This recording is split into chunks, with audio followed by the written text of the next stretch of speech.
রূপচাঁদা মাছ একদমই দাম কম ছিল, তবে স্বাদটা ছিল কিন্তু অসম্ভব ভালো। আসসালামু আলাইকুম, কেমন আছেন সবাই? আশা করছি আল্লাহর রহমতে পরিবারের সবাইকে নিয়ে সুস্থ আছেন, ভালো আছেন। আমিও আলহামদুলিল্লাহ বেশ ভালো আছি। চলে আসলাম আবার একটা নতুন খাবারের ভিডিও নিয়ে। তো আজকে আমি খেয়েছিলাম কালো রূপচাঁদা। তো কালো রূপচাঁদা বলতে এটা সম্ভবত সামুদ্রিক রূপচাঁদা। তো আমি এর আগে এই মাছটা রান্না করে খেয়েছি, ফ্রাই কখনোই আমি খাইনি।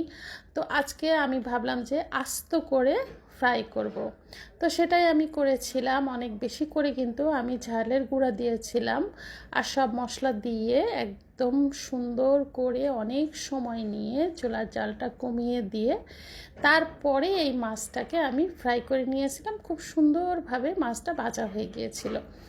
তো আমি সব সময় আমার ভিডিও যারা দেখেন তারা অবশ্যই তো জেনে গেছেন যে আমি মাছ ভাজা যখন খাই তখন আমার মাছ ভাজার সাথে কাঁচা মরিচ, পেঁয়াজ, সরিষার তেল দিয়ে আমি ভর্তা করে নিয়ে তারপরে খাই।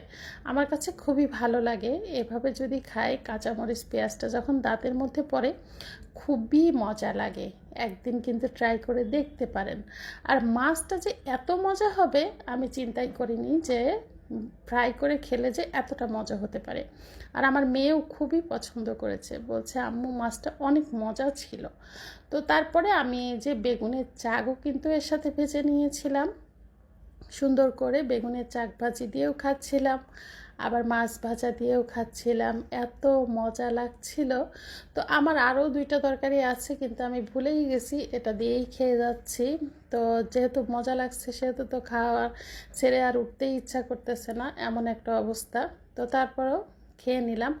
এরপরে আমি যেটা খেয়েছিলাম আলু ভর্তা। তো আলু ভর্তাটা করেছিলাম আমি কাঁচা পেঁয়াজ দিয়ে, শুকনো মরিচ দিয়ে হাতে মেখে সুন্দর করে আলু ভর্তা করেছিলাম। তো সেই আলু ভর্তা দিয়ে খেয়েছি। অবশ্য আলু ভর্তার সাথে সবসময় আমি ডাউল খাই, তবে আজকে আর ডাউল খাবো না। তো আমি আর শুধুই আলু ভর্তা দিয়েই খাচ্ছি, খুবই মজা লাগছিল। তো সবগুলি খাবারই আসলে মুখরোচক খাবার ছিল। এই ধরনের ভর্তা, মাছ ভাজা বা শাক ভাজা খুবই মজা লাগে কিন্তু এরকম খাবার। তো আরও সাথে পুঁই শাক ভাজি করেছিলাম। তো পুঁই শাক ভাজি খেয়েছিলাম। আর আমার কাছে পুঁই শাক ভাজিতে ডাঁটাটা আমার কাছে খুবই মজা লাগে। তো এক একজনের পছন্দ কিন্তু এক এক রকম। অনেকে শাক পছন্দ করে, আমার কাছে ডাঁটা পছন্দ হয়।